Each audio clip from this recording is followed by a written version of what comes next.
Jerusalem was gone. Its walls lay broken.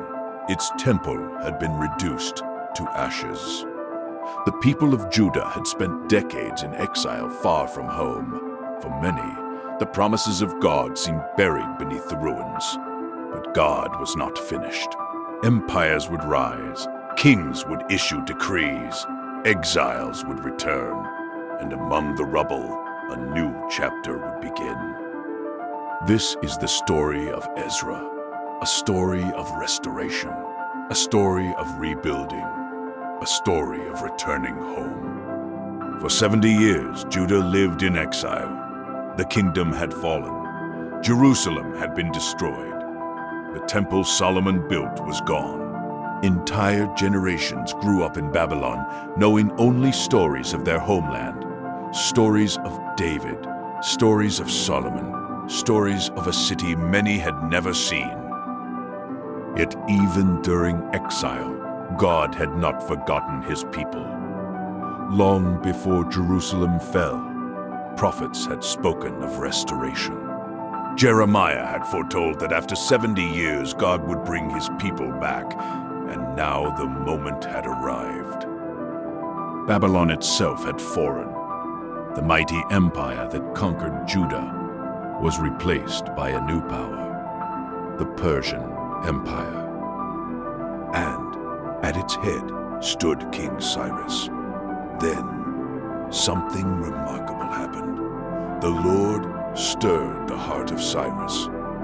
The pagan king issued a decree.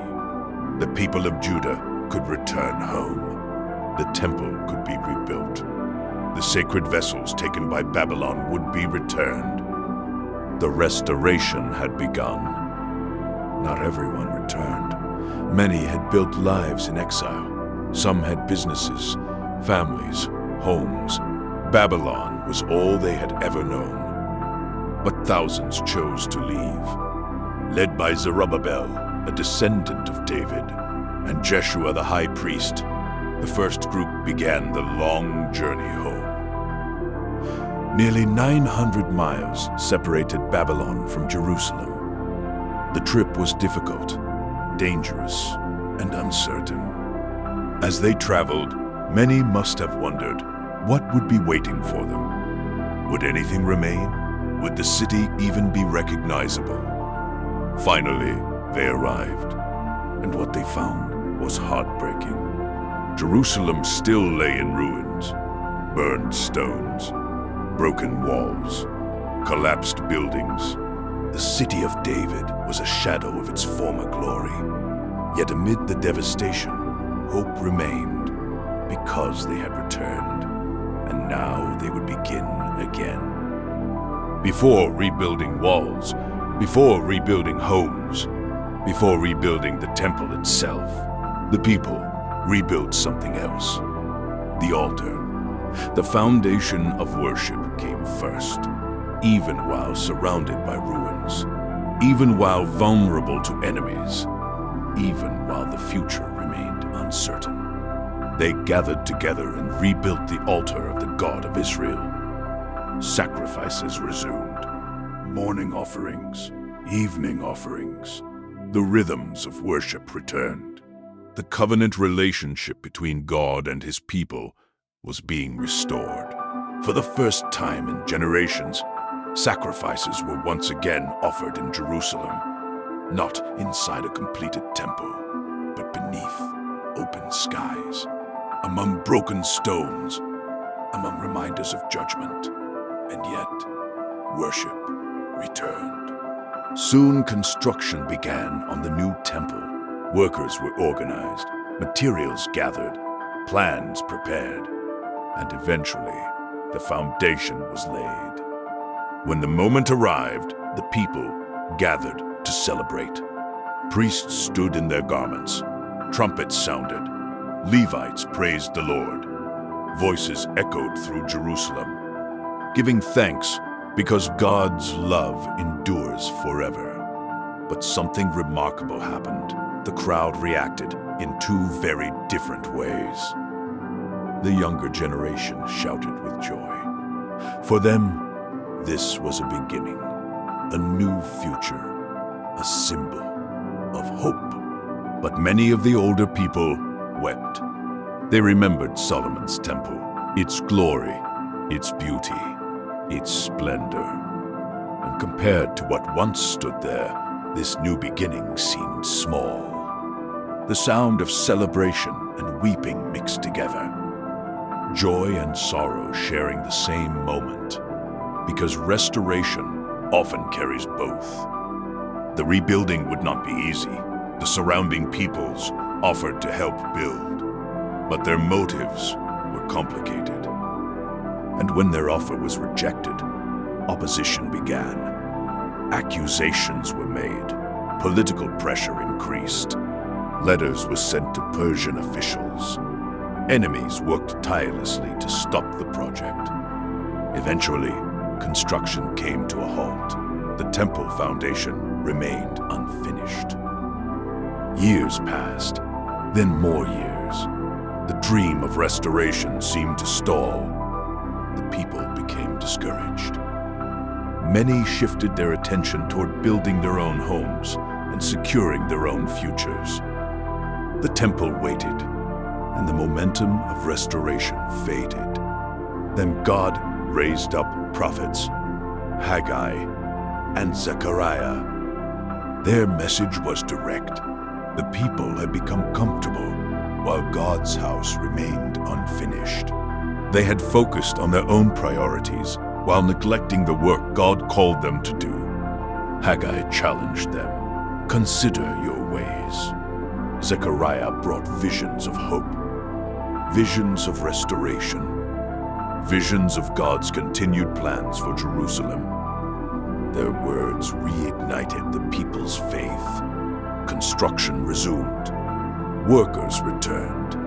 The project moved forward once again. And this time, it would be completed. Years after the first foundation was laid, the temple was finally completed. The people gathered in celebration. Sacrifices were offered. Worship filled Jerusalem once more. The second temple now stood where destruction once ruled.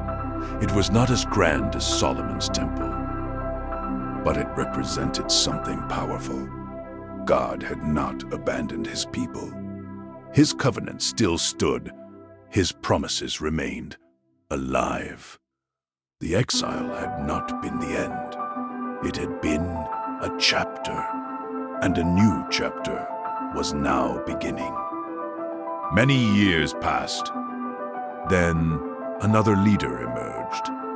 A priest, a scribe, a man devoted to the law of God. His name was Ezra.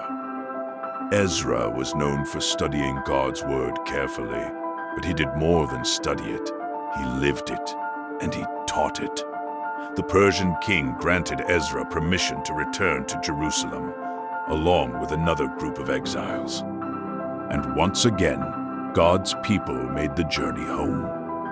Ezra carried something just as important as silver, gold, and supplies. He carried God's law. Because rebuilding buildings was not enough, the people themselves needed rebuilding. When Ezra arrived, troubling news reached him. Many of the people had compromised spiritually. Some leaders had ignored God's commands. The covenant relationship that restoration was supposed to strengthen was already under strain. Ezra was devastated.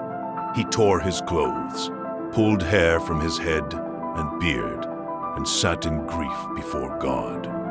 As people gathered around him, Ezra prayed, confessing the nation's sins, acknowledging their failures, and recognizing that even after receiving mercy, they had drifted again. His prayer moved the people. Conviction spread, repentance followed. The nation began taking steps to renew its commitment to God. The Book of Ezra teaches an important lesson. Rebuilding walls is easier than rebuilding hearts. Rebuilding a city is easier than rebuilding faithfulness. God had restored his people physically. They returned home. the temple stood again. Worship resumed. But spiritual restoration required continual repentance and obedience. Ezra understood this deeply, because true restoration was never only about Jerusalem. It was about the people's relationship with God. The Book of Ezra is a story of return, a story of rebuilding after devastation, a story of worship restored after exile, a story of God's faithfulness even after judgment. The temple rose again. The people came home. The word of God returned to the center of national life, and hope began growing among the ruins. Because even when everything appears lost, God is still able to rebuild. And this is where the story takes its next step. One story at a time.